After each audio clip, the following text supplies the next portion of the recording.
আজকে আমরা বাংলাদেশ পরিসংখ্যান ব্যুরোর যে পরীক্ষার সময়সূচি দিয়েছে সে বিষয়ে আমরা আলোচনা করব। আমরা দেখব এটার পরীক্ষাটা লিখিত হবে না এমসিকিউ হবে, এটা দেখব।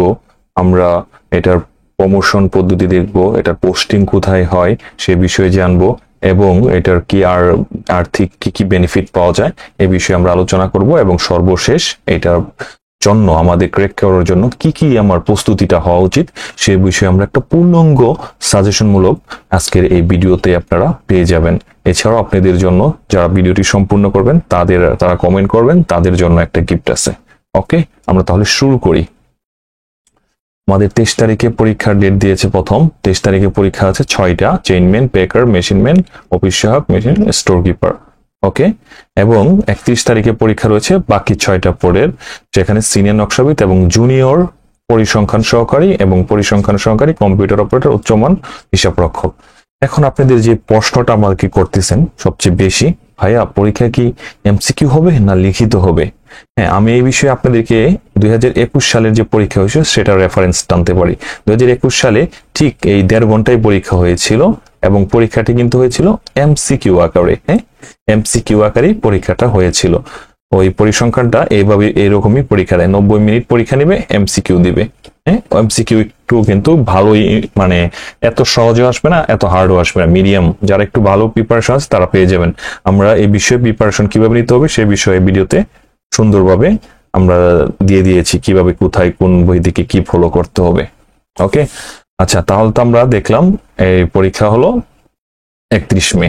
ওকে, তারপরে আমরা চলে যাই, আমরা সাজেশনের আগে আমরা একটু চলে যাই এটার মানে প্রমোশন, কাজের ধরন, এগুলো আমরা একটু দেখে নিই, তারপর আমরা প্রমোশনে সাজেশনে চলে যাব। ওকে, তো পরিসংখ্যান সহকারী এবং জুনিয়র পরিসংখ্যান সহকারীর কাজগুলো কি প্রথমে দেখে নিই। সাজেশন যাওয়ার আগে আমরা এগুলো আগে দেখে নিই, তারপর আমরা সাজেশনে চলে যাব, চূড়ান্ত সাজেশনে। এই দুই পোস্টের সুমারি এবং জরিপ, হ্যাঁ, এই দুই পোস্টের কাজ হলো বিভিন্ন সুমারি থাকে না, ওই মানব সুমারি, বিভিন্ন আর্থিক সুমারি, পরে হলো গড়বাড়ির গণনা আছে, তারপরে এই যে জনশুমারি, এই টাইপের। হ্যাঁ, এবং এই জরিপ কাজ করে থাকে এরা।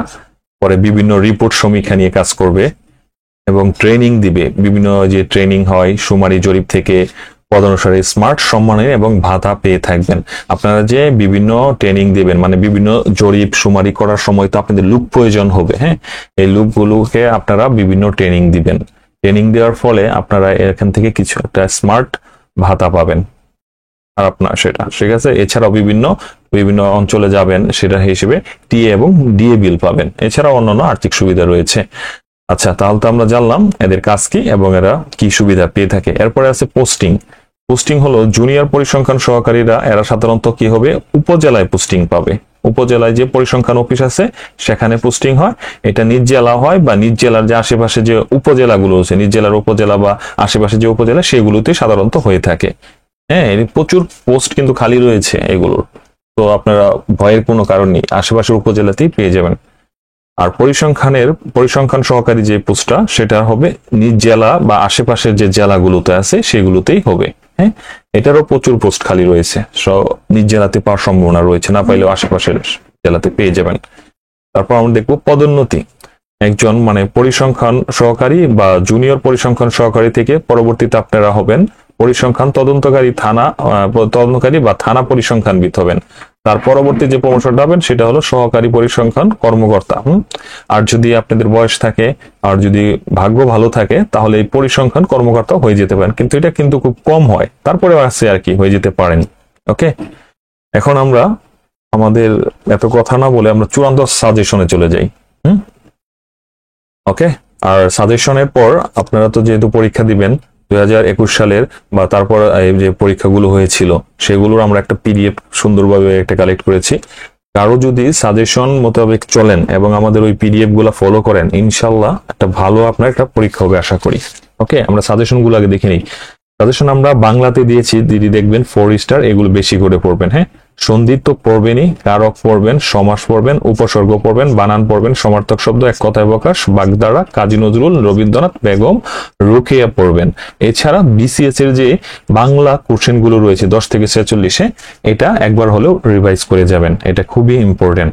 এখন এগুলো আপনি কোনগুলো প্রশ্ন হবেন, এখানে তো সন্ধির চ্যাপ্টার অনেক সন্ধি। হ্যাঁ, আপনারা শুধু প্রিভিয়াস যে সন্ধিগুলো আসছে সেইগুলো, প্রিভিয়াস কোশ্চেনগুলো, এই টপিকসগুলো প্রিভিয়াস কোশ্চেনগুলো ফলো করবেন।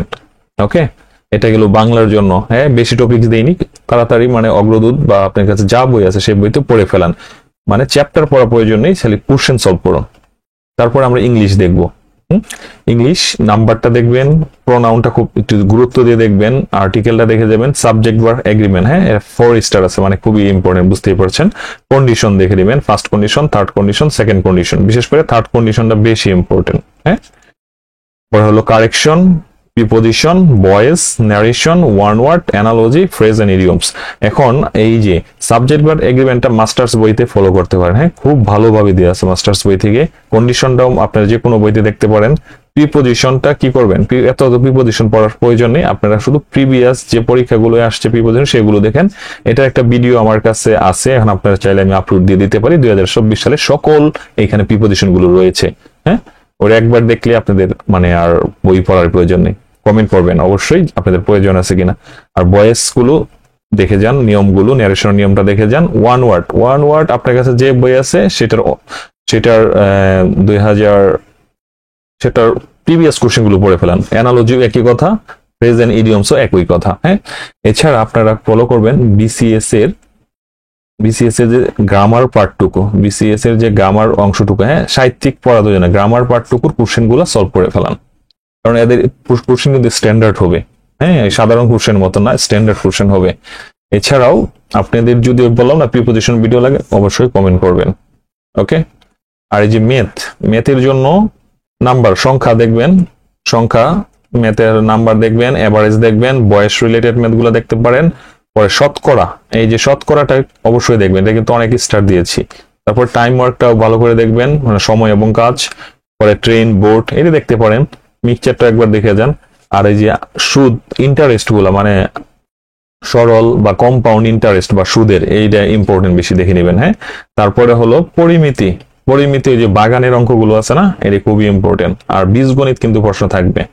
আর এই যে আমার সিলেক্টেড 50টা ম্যাথের 25টা ম্যাথের একটা ভিডিও দেওয়া হয়েছে, আরেকটা আমি ভিডিও দিব 25টা, এই দুইটা 50টা ম্যাথের ভিডিও অবশ্যই দেখে যাবেন। হ্যাঁ, এইখান থেকে আশা করি 70% মতো পাটিগণিত যে কোশ্চেনগুলো আসবে এই নিয়মই আসবে।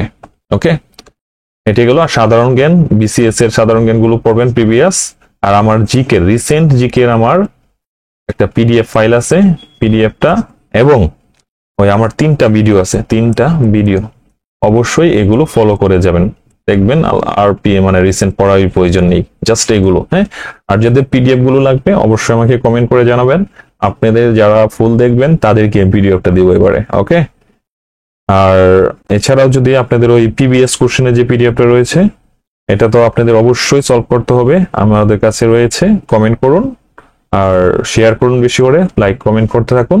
আমরা যারা কমেন্ট করবে শুধু তাদেরকেই কমেন্টে আমরা লিঙ্কটা দিয়ে দিব। ওকে, তাহলে এভাবেই পড়তে থাকুন। আল্লাহ হাফেজ, আপনাদের শুভকামনায়।